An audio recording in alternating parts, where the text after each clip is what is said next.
आप देख रहे हैं यूटीवी न्यूज। मैं आपके साथ महबूब शेख। एमएलए यत्नाल के आरोपों की सरकार करे जांच। एसएम पाटिल गनियार।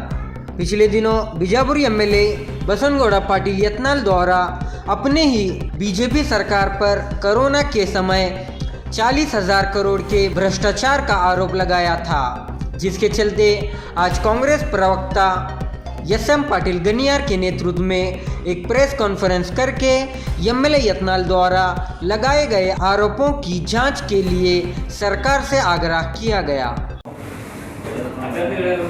ಆತ್ಮೀಯವಾಗಿ ಸ್ವಾಗತಿಸುತ್ತಾ ಇಂದಿನ ಪತ್ರಿಕಾಗೋಷ್ಠಿಯನ್ನು ನಡೆಸ್ತಾ ಇದ್ದೇವೆ. ಇಂದಿನ ಪತ್ರಿಕಾಗೋಷ್ಠಿಯಲ್ಲಿ ನಾನು ನಾಗರಾಜ್ ಲಂಬೋರು ಕಾಂಗ್ರೆಸ್ ನಾಯಕರು, ಫಯಾಜ್ ಕಲಾದಿಗೆ ಅವರು ಕಾಂಗ್ರೆಸ್ ನಾಯಕರು ಭಾಗವಹಿಸಿದ್ದೇವೆ. ಇವತ್ತಿನ ತಮಗೆ ಹೇಳುವುದೇನೆಂದ್ರೆ, ನಮ್ಮ ನಗರ ಶಾಸಕರು ಮತ್ತು ಬಿ ಜೆ ಪಿ ರಾಜ್ಯ ನಾಯಕರಾದ ಬಸನಗೌಡ ಪಾಟೀಲ್ ಯತ್ನಾಳ್ ಅವರು ಬಿ ಜೆ ಪಿ ಸರ್ಕಾರ ಕೊರೋನಾ ಟೈಮ್ದಲ್ಲಿ ಸುಮಾರು 40,000 ಕೋಟಿಗಳನ್ನು ಭ್ರಷ್ಟಾಚಾರದಿಂದ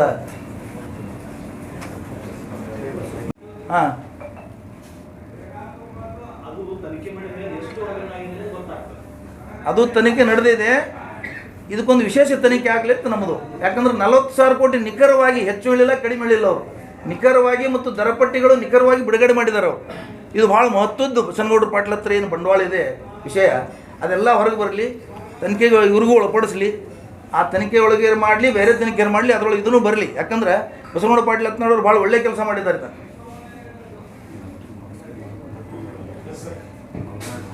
ಅದೇ 40 ರೂಪಾಯಿ ಮಾಸ್ಕ್ 485 ರೂಪಾಯಿ ರೇಟ್ ಹಾಕ್ಯಾರ, ನಿಖರವಾಗಿ ಹೇಳಿದ್ದಾರೆ. ಇನ್ನೂ ಕೆಲವು ಇಂಥವೆಲ್ಲ ದರಪಟ್ಟಿನೇ ಕೊಟ್ಟಿದ್ದಾರೆ. Thank you.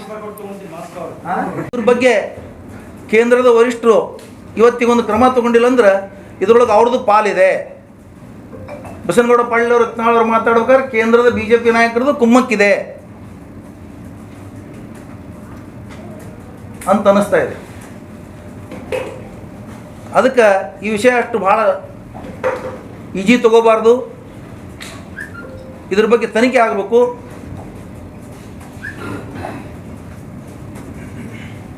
ಮತ್ತು ಇನ್ನೊಂದು ಈ ಸಂದರ್ಭದಲ್ಲಿ ಹೇಳೋದೇನೆಂದ್ರೆ,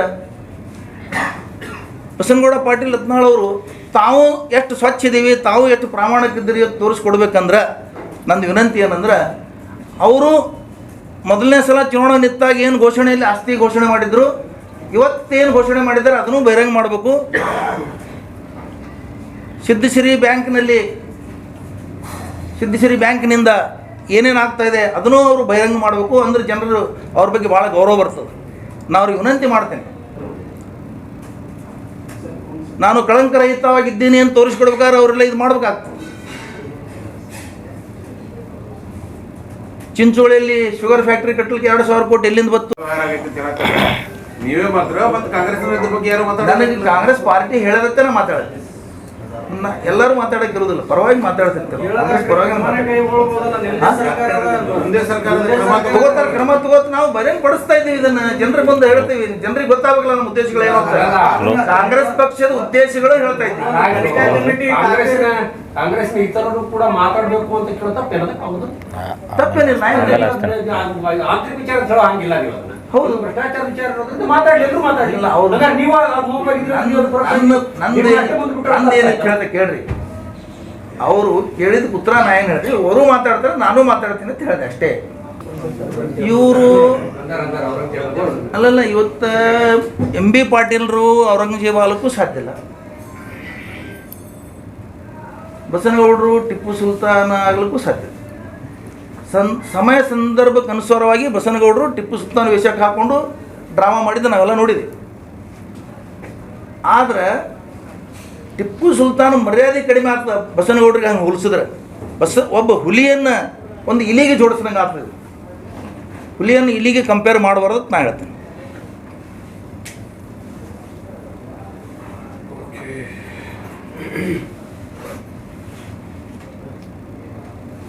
ಕಾಂಗ್ರೆಸ್ನ ಒಬ್ಬರೇ ಎಲ್ಲರೂ ಮಾತಾಡ್ತಾರೆ, ಅದು ನಮ್ಮ ಇಂಟರ್ನಲ್ ವಿಷಯ. ನೀವು ಅದನ್ನು ಒಂದ್ಸಲ ಅವ್ರೇನು ಪ್ರಚಾರ ಮಾಡ್ತಾರೆ ಕೇಳಿದ್ರೆ ಮುಸ್ಲಿಮರು ನಾಲ್ಕು ಮಡದೇರನ್ನು ಹಾಕ್ತಾರೆ. ನೀವು ಒಂದು ಕಡೆ ಮುಸ್ಲಿಮರು 4 ಮಡದೇರನ್ನು ಹಾಕ್ತಾರೆ ಅಂತ ಹೇಳಿ ಅಪಪ್ರಚಾರ ಮಾಡ್ತೀರಿ. ಇಲ್ಲಿ ಮುಸ್ಲಿಮರು ಹೆಣ್ಮಕ್ಳಿಗೆ ಗಂಡ ಇಲ್ಲ ಅಂತ ಹೇಳ್ತೀರಿ. ಅರೆ ಅವ್ನು 4 ಹೆಂಡ್ರು ಗಂಡ ಆಗಿರ್ತಾನವ, ಅದನ್ನು ನೀವು ಹೇಳ್ತೀರಿ, ನೀವೇ ಪ್ರಚಾರ ಮಾಡ್ತೀರಿ. ಮಾನ ಮರ್ಯಾದೆ ಬೇಕು ನಿಮಗೆ. ಒಂದು ಕಡೆ ಈ ಥರ ಮಾತಾಡ್ತೀರಿ, ಇನ್ನೊಂದು ಕಡೆ ಈ ಥರ ಮಾತಾಡ್ತೀರಿ. ಇದು ಅಪಪ್ರಚಾರಕ್ಕೆ ಆಸ್ಪದ ಕೊಡಬಾರ್ದು ಸರ್ಕಾರದಲ್ಲಿ ನಂದು ವಿನಂತಿ ಏನು, ಮುಸ್ಲಿಂ ಸಮಾಜದ ಪರವಾಗಿ ನಮ್ಮ ಪರವಾಗಿ ಅಂತ ಕೇಳಿದ್ರೆ, ಸುಳ್ಳು ಸುದ್ದಿ ಹಬ್ಬಿಸೋರ ಬಗ್ಗೆ, ಇಂಥ ಪ್ರಚೋದನೆ ಮಾತಾಡೋರ ಬಗ್ಗೆ ಮಟ್ಟ ಹಾಕಬೇಕು. ಸರ್ಕಾರ ಇವತ್ತು ಸ್ವಯಂ ಪ್ರೇರಿತವಾಗಿ ಕೇಸ್ ದಾಖಲಿಸಿಕೊಂಡು ಅವರನ್ನು ಜೈಲಿಗೆ ಅಟ್ಟಬೇಕಂತ ಈ ಸಂದರ್ಭದಲ್ಲಿ ಹೇಳ್ತೇನೆ. ಯಾರು ಏನು ಕೇಳೋರಿದ್ರೆ ಕೇಳಿ, ಇದರಿಂದ ಲಾಭ ತಗೋಬೇಕು, ಹಿಂದೂ ಮುಸ್ಲಿಂ ಜಗಳ ಹಚ್ಚಬೇಕು ಅನ್ನೋಂಥ ಮಾತುಗಳನ್ನು ಆಡ್ತೀರಿ. ಇದನ್ನು ಖಂಡಿಸ್ತೀವಿ. ಈ ಸಂದರ್ಭದಲ್ಲಿ ನಾನು ಮುಸ್ಲಿಮರನ್ನು ಧನ್ಯವಾದ ಹೇಳ್ತೀನಿ. ಈ ಸಂದರ್ಭದಲ್ಲಿ ಏನಂತ ಕೇಳಿದ್ರೆ, ಇಂಥ ಕೆಟ್ಟ ಭಾಷಣ ಮಾಡಿದ್ರು ಸಹಿತ ಯಾರೂ ಸಂಯಮ ಕಳ್ಕೊಳ್ಳಾರ್ದೇನೆ ಕೇವಲ ಕಾನೂನು ಕ್ರಮ ತಗೊಳ್ಳೋಕೆ ಏನು ಮುಂದಾಗಿದ್ದಾರೆ. ಅದಕ್ಕೆ ನಾನು ಈ ಸಂದರ್ಭದಲ್ಲಿ ಅವ್ರಿಗೆ ಥ್ಯಾಂಕ್ಸ್ ಹೇಳಬೇಕಾಗ್ತದೆ. ಯಾಕಂದರೆ ಇವರು ಕೋಮು ಗಲಭೆ ಮಾಡ್ಬೇಕಂತ ಏನು ಇತ್ತು, ಇವರು ಆಟ ನಡುಗೂಡಬಾರ್ದು ಅಂತೇಳಿ ಮುಸ್ಲಿಮರು ಏನು ನಿರ್ಣಯ ತೊಗೊಂಡಿದ್ದಾರೆ. ಇದು ಭಾಳ ಒಳ್ಳೆಯ ಕೆಲಸ. ಅವ್ರು ಕಾನೂನಿನಿಂದ ಅವರಿಗೆ ಮಟ್ಟ ಹಾಕಬೇಕು, ಹೊರತಾಗಿ ಕೋಮು ಗಲಭೆಯಿಂದ ಪ್ರಯೋಜನ ಇಲ್ಲ ಅಂತೇಳಿ ನಾನು ಅರ್ಥ ಮಾಡ್ಕೊಂಡಿದ್ದಾರೆ. ಅದು ಭಾಳ ಒಳ್ಳೆಯ ಕೆಲಸ. ಕಲ್ಲಡಕ ಪ್ರಭಾಕರ್ ಭಟ್ ಮಾತಾಡಿದ ಕೂಡಲೇ ಮುಸ್ಲಿಮರ ಸ್ತ್ರೀಯರ ಅವಹೇಳನ ಆಗೋದಿಲ್ಲ. ಸ್ತ್ರೀ ಅಂದ್ರೆ ಸ್ತ್ರೀನೇ, ತಾಯಿ ಅಂದ್ರೆ ತಾಯಿನೇ, ಸಹೋದರ ಅಂದ್ರೆ ಸಹೋದರಿನೇ. ಅದಕ್ಕೆ ಧರ್ಮ ಜಾತಿ ಇಲ್ಲ. ಹಿಂದೂ ಮುಖಂಡರನ್ನಂತವ್ರು ಖಂಡಿಸ್ಬೇಕು ಇದನ್ನು.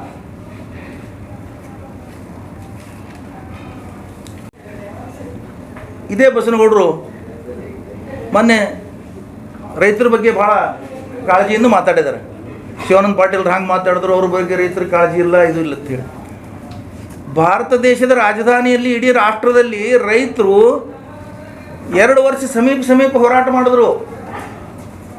ಸುಮಾರು 100 ಜನ ಸತ್ತರು, 700 ಜನ ಸತ್ತರು ಅಂತ ಅಂಕಿ ಸಂಖ್ಯೆ ಹೇಳ್ತಾವೆ ಮಾಧ್ಯಮಗಳು.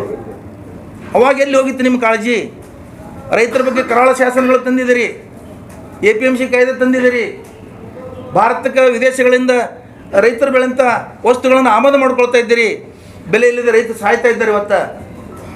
ಅವಾಗ ನಿಮ್ಗೆ ರೈತರ ಬಗ್ಗೆ ಕಾಳಜಿ ಬರಲಿಲ್ಲ. BJPಗೆ ರೈತರ ಬಗ್ಗೆ ಕಾಳಜಿ ಇಲ್ಲ, ಬರೀ ಭ್ರಷ್ಟಾಚಾರದಲ್ಲಿ ಸಿಲುಕೊಂಡಿದೆ BJP ಇವತ್ತು. ಇಡೀ ಭಾರತದಲ್ಲಿ ಸುಮಾರು 7,000 ಕೋಟಿ ಅಡ್ರೆಸ್ ಇರಲಾರ್ದವ್ರು ದೇಣಿಗೆ ಕೊಟ್ಟಿದ್ದು BJPಗೆ ದೇಣಿಗೆ ಕೊಟ್ಟಿದ್ದಾರೆ. ಎಲ್ಲಿಂದ ಬರ್ತದು? ಯಾರು ಕೊಟ್ಟರು? ಇಡೀ ಭಾರತ ದೇಶ ತುಂಬ ಎಲ್ಲ ಜಿಲ್ಲೆಗಳಲ್ಲಿ ಸುಸಜ್ಜಿತ BJP ಪಕ್ಷದ ಕಾರ್ಯಾಲಯ ಅದು. ಎಲ್ಲಿಯೂ ಅದು ಇವೆಲ್ಲ ಎಲ್ಲಿಂದ ದುಡ್ಡು ಬತ್ತು? ಇದನ್ನು ಬಹಿರಂಗ ಮಾಡಿ, ನೀವು ಕಳಂಕರಹಿತ ತೋರಿಸ್ಕೊಡಿ. ಭ್ರಷ್ಟಾಚಾರದ ಕೂಪನೇ ನೀವಿದ್ದೀರಿ ಮೊದಲ. ಅದನ್ನು ಬಸನಗೌಡರು ಹೇಳ್ತಾ ಇದ್ದಾರೆ ಓಪನ್ ಆಗಿ.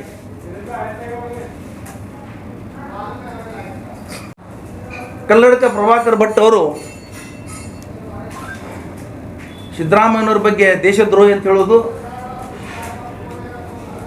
ಮುಸ್ಲಿಮ ಹೆಣ್ಣು ಮಕ್ಕಳಿಗೆ ಗಂಡನಂತ ಇರಲಿಲ್ಲ, ಅವ್ರಿಗೆ ದಿವಸಕ್ಕೊಬ್ಬರು ಗಂಡರು ಬೇಕಂತ ಹೇಳಿ ಭಾಳ ಅವಹೇಳನಕರಾಗಿ ಮಾತನಾಡಿದ್ದಾರೆ. ಮಾನವ ಈ ಭೂಮಿ ಮೇಲೆ ಹುಟ್ಟಿದೊಳಗೆ ಯಾರೂ ಇಂಥವು ಮಾತನಾಡಲಿಕ್ಕಿಲ್ಲ ಬಹುತೇಕ. ಅದನ್ನು ಈ ಸಂದರ್ಭದಲ್ಲಿ ನಾನು ಖಂಡಿಸ್ತೀನಿ. ಇಂಥದ್ದು ಅವ್ರಿಗೆ ಮಾನವರು ಅನ್ಬೇಕು, ಏನು ಅನ್ಬೇಕು ತಿಳಿತಾ ಇಲ್ಲ ನಮಗೆ. ಆಮೇಲೆ ಅವ್ರು ಇನ್ನೊಂದು ಹೇಳಿದ್ದಾರೆ, ಪ್ರಧಾನಿ ಮೋದಿಯವರು ಇವರಿಗೆ ಒಂದೊಂದು ಗಂಡು ಕೊಟ್ರು ಅಂತ ಹೇಳಿ. ಪ್ರಧಾನಿ ಮೋದಿಯವರು ಅವ್ರ ಹೆಂಡತಿಗೆ ಗಂಡಾಗಿಲ್ಲ. ಈ ದೇಶದ ಪ್ರಧಾನಿ ಮೋದಿಯವರು ಅವ್ರ ಹೆಂಡತಿಗೆ ಗಂಡಾಗಿಲ್ಲ. ಎಂಥ ದೌರ್ಭಾಗ್ಯ ನಮ್ಮದು. ನಮ್ಮ ದೇಶದ ಗೌರವಾನ್ವಿತ ಪ್ರಧಾನಿಗಳು ಅವ್ರ ಹೆಂಡತಿಗೆ ಆಳಿಲ್ಲ, ಹೆಂಡತಿಗೆ ಇಟ್ಕೊಂಡಿಲ್ಲ, ಅವ್ರ ಹೆಂಡತಿಗೆ ಗಂಡಾಗಿಲ್ಲ. ಇವ್ರನ್ನ ಉಳಿದ ಹೆಣ್ಮಕ್ಳಿಗೆ ಗಂಡು ಹೆಂಗೆ ಕೊಡ್ತಾರೆ? ಯಾರು ಗಂಡು ಕೊಡ್ತಿರ್ತಾರೆ?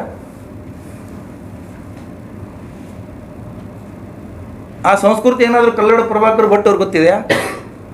ಈ ವಿಷಯ ಗಂಭೀರವಾಗಿ ತಗೊಂಡು BJPಯವರಾಗಲಿ, ಹಿಂದೂ ಸಭಾದವರಾಗಲಿ, ಹಿಂದೂ ಧರ್ಮ ಉಳಿಸ್ತೀವಿ ಅಂತ ಏನು ಹೋರಾಡ್ತಿದ್ದಾರಲ್ಲ, ಇವರೆಲ್ಲರೂ ಇದ್ರ ಬಗ್ಗೆ ಸೀರಿಯಸ್ ಆಗಿ ತೊಗೊಂಡು, ಅವರಿಗೂ ತಾಯಂದಿರಿದ್ದಾರೆ, ಅವರಿಗೂ ಸಹೋದರಿದ್ದಾರೆ, ಅವರಿಗೂ ಹೆಂಡ್ರಿದ್ದಾರೆ, ಇದ್ರ ಬಗ್ಗೆನೂ ಇವರು ಸಹಮತಿ ಕೊಟ್ಟರೆ ಇವರು ಅವ್ರಿಗಿಂತಲೂ ಕಡೆ ಆಗ್ತಾರೆ. ಈ ಸಂದರ್ಭದಲ್ಲಿ ಹೇಳ್ತೀನಿ ನಾನು. ಹಿಂದೂ ಧರ್ಮ ಇದನ್ನೇ ಹೇಳ್ತದ? ಹಿಂದೂ ಧರ್ಮ ಒಬ್ಬರು ಸ್ತ್ರೀಯರ ಬಗ್ಗೆ, ಸಹೋದರರ ಬಗ್ಗೆ, ತಾಯಂದ್ರ ಬಗ್ಗೆ ಅವಹೇಳನಕಾರಿ ಮಾತಾಡೋಂಥದ್ದು ಹಿಂದೂ ಧರ್ಮ ಯಾವತ್ತಾದ್ರೂ ಹೇಳಿದೆಯಾ? ಹಾಗಿದ್ರೆ ಹೇಳಿಬಿಡಿ, ಒಪ್ಕೊಂಡು ಬಿಡಿ. ನೀವು ಕಲ್ಲಡಕ ಪ್ರಭಾಕರ್ ಭಟ್ ಅವರ ಮಾತುಗಳನ್ನು ಸಮರ್ಥನೆ ಮಾಡ್ಕೊಂಡು ಬಿಡಿ. ನೀವು ವಿಶ್ವ ಹಿಂದೂ ಪರಿಷತ್ ಅಲ್ಲಿ ಹಿಂದೂ ಧರ್ಮ ಉಳಿಸ್ತಿಂತೇನು ಹೋರಾಟ ಮಾಡ್ತಾ ಇದ್ದೀರಿ, ಹಿಂದೂ ಸಭಾದವರಲ್ಲಿ ನೀವೆಲ್ಲ ಇದನ್ನು ಹೇಳಿಬಿಡಿ.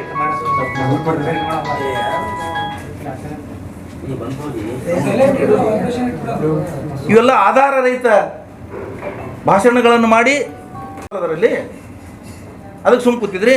ಇವತ್ತೇನು ಪಾಲ ಹಂಚಿಕೊಳ್ಳೋದ್ರೆ ಹೆಚ್ಚು ಕಡಿಮೆ ಆಗಿದ್ದರಿಂದ ನೀವೇನ್ರೆ ಅದನ್ನು ಹೊರಗೆ ಹಾಕ್ತೀವಿ ಅಂತ ಹೇಳ್ತಾ ಇದ್ದೀರಿ. ಏನು ನಿಮ್ಮದು ಪಾಲು ಇರಬೇಕಲ್ಲ? ಸರ್ಕಾರದಾಗಿದ್ರಿ, ಅಧಿಕಾರದಾಗಿದ್ರಿ, ಆಡಳಿತ ನಡೆಸ್ತಾ ಇದ್ರಿ, ಅಂಡರ್ಸ್ಟ್ಯಾಂಡಿಂಗ್ ಮೇಲೆ ಇಷ್ಟು ದಿವಸ ಸುಮ್ಮ ಕೂತಿದ್ದೀರಿ. ನೀವು ನನ್ನ ಅಭಿಪ್ರಾಯದಲ್ಲಿ ನೀವೊಂದು ಒಪ್ಪಂದದಿಂದ ಸುಮ್ಮ ಕೂತಿದ್ರಿ. ಆ ಒಪ್ಪಂದಕ್ಕೆ ಧಕ್ಕೆ ಬಂದದ್ದು ಇವತ್ತು. ಅದಕ್ಕೆ ನಿಮಗೆ ಪಾಲ ಪೂರ್ತಿ ಸಿಕ್ಕಿಲ್ಲ ಅಂತಕೊಂಡು ನೀವು ಇದನ್ನು ಭ್ರಷ್ಟಾಚಾರ 40,000 ಕೋಟಿ ಹೊರಗೆ ಹಾಕ್ತಾ ಇದ್ದೀರಿ. ಇನ್ನೂ ಹಾಕ್ತೀನಿ ಅಂತ ಹೇಳ್ತಾ ಇದ್ದೀರಿ. ದಯವಿಟ್ಟು ವಿನಂತಿ ಏನಿದೆ ಅಂದರೆ ಅದು ಏನೇನದೆಲ್ಲ ನೀವು ಹೊರಗೆ ಹಾಕಿಬಿಡ್ರಿ. ರಾಜ್ಯದ ಜನತೆಗೆ ಗುರುತಾಗಬೇಕದೆಲ್ಲ. ನೀವು ಭಾಳ ಒಳ್ಳೆಯ ಕೆಲಸ ಮಾಡಿದ್ದೀರಿ. ನಾನು ಅದನ್ನು ಅಪ್ರಿಷಿಯೇಟ್ ಮಾಡ್ತೀನಿ ಇವತ್ತು. ಯಾಕಂತ ಕೇಳಿದ್ರೆ ಭಾಳ ಜನ ಯಾವುದೇ ಪಕ್ಷದ ಭ್ರಷ್ಟಾಚಾರ ತಮ್ಮ ಪಕ್ಷದ ಹೇಳಲ್ಲ. ಆದರೆ ಇವತ್ತು ಬಹಿರಂಗವಾಗಿ ಹೇಳಿದಿರಲ್ಲ, ಅದು ಭಾಳ ಒಳ್ಳೆಯ ಕೆಲಸ.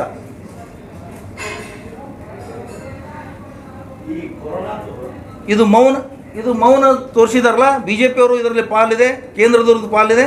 ಅದನ್ನು ಇವರು ಕ್ರಮ ತಗೊಳ್ಳಿಲ್ಲ ಅಂದ್ರೆ ಬಿ ಜೆ ಪಿಯವ್ರ ಪಾಲಿದೆ ಅಂತ ತಿಳ್ಕೊಬೇಕಾಗ್ತಾನೆ. ಇವತ್ತು ಹೇಳಿ ಸರ್, ಏನು ಇಲ್ಲ ಬಾಯ್ ಹಾಕೋರು ಇನ್ನೂ ಇದೆ. ಯಾರು ಕರೋನಾ ಅಂದ್ರಲ್ಲ, ಸರ್ಕಾರದ ದುಡ್ಡು ಅವ್ರು ಮತ್ತು ಅಂಕಿ ಸಂಖ್ಯೆ ಹೇಳಿದ್ದಾರೆ. ಒಂದು ಐಟಮ್ಗಳಿಗೆ ಎಷ್ಟು ದರ ಇದೆ, ಇವರೆಷ್ಟು ದರ ತಗೊಂಡಿದ್ದಾರೆ. ಕೃಷಿ ಇಲಾಖೆಯಲ್ಲಿ, ಆರೋಗ್ಯ ಇಲಾಖೆಯಲ್ಲಿ ಉದಾಹರಣೆಗಳು ಸಹಿತ ಹೇಳಿದ್ದಾರೆ. ಇದು ಭಾಳ ಗಂಭೀರ ವಿಷಯ. ನಾನು ಈ ಸಂದರ್ಭದಲ್ಲಿ ಕರ್ನಾಟಕ ರಾಜ್ಯ ಸರ್ಕಾರವೂ ಇದರ ಬಗ್ಗೆ ತನಿಖೆಗೆ ಆದೇಶಿಸಬೇಕಂತ ಹೇಳ್ತೀನಿ. ನಾನು ಭ್ರಷ್ಟಾಚಾರ ಬಿ ಜೆ ಪಿಯವರು ಮಾಡಿದ್ದಾರೆ ಅಂಥೇಳಿ ಅವ್ರು ಹೇಳಿದ್ದಾರೆ. ಹೇಳಿದ ಬಳಕ ಇದು ಗಂಭೀರನೇ. ಮೊದಲು ಬಸವನಗೌಡ ಪಾಟೀಲ್ ಯತ್ನಾಳ್ ಅವರಿಗೆ ತನಿಖೆಗೆ ಒಳಪಡಿಸಬೇಕು. ಯಾಕಂದ್ರೆ ಅವ್ರ ಬಳಿ ಇನ್ನೂ ಅಂಕಿಯ ಸಂಖ್ಯೆಗಳು ಆಧಾರ ಇದೆ ಅಂತ ಹೇಳಿದ್ದಾರೆ. ಮತ್ತು ಯಾವ ಸಂದರ್ಭದಲ್ಲಿ ಹೇಳಿದಾರಂದ್ರೆ ಅವರನ್ನು ಪಾರ್ಟಿಯಿಂದ ಅಮಾನತು ಮಾಡೋದಾಗಲಿ, ಪಾರ್ಟಿಯಿಂದ ಹೊರಗೆ ಹಾಕೋದಾಗಲಿ ಮಾಡಿದ್ರೆ ನನ್ನ ಹತ್ರ ಇನ್ನೂ ಭಾಳಷ್ಟಿದೆ, ಹೊರಗೆ ಹಾಕ್ತೇನೆ ಅಂತ ಹೇಳಿದರು. ಮತ್ತು ಪಾರ್ಟಿಯವ್ರಿಗೂ ಏನ್ರಿ ಇವ್ರ ಮೇಲೆ ಕ್ರಮ ತಗೊಳ್ಳೋದು ದಮ್ ಇತ್ತಂದ್ರೆ ಅವರು ಕ್ರಮ ತಗೋಬೇಕು. ಮತ್ತು ಅವರು ಮೌನ ಇದ್ರಂದ್ರೆ ಅವರು ಇದರಲ್ಲಿ ಭಾಗಿಯಾದಾರ ಅಂತ ಹೇಳ್ಬೇಕಾಗ್ತದೆ. ಮತ್ತು ಬಸವನಗೌಡ ಪಾಟೀಲರಲ್ಲಿ ನಮ್ಮದೊಂದು ವಿನಂತಿ ಏನಂದ್ರೆ ಇದರೊಳಗೆ ಕೇಂದ್ರ ಸರ್ಕಾರದ ಪಾಲೆಷ್ಟು, ಕೇಂದ್ರ ಬಿ ಜೆ ಪಿ ಅವ್ರದ್ದು ಮತ್ತು ರಾಜ್ಯದವ್ರದ್ದು ಎಷ್ಟು, ಅದನ್ನು ಸ್ವಲ್ಪ ಖುಲ್ಲಾಗಿ ಹೇಳಬೇಕು.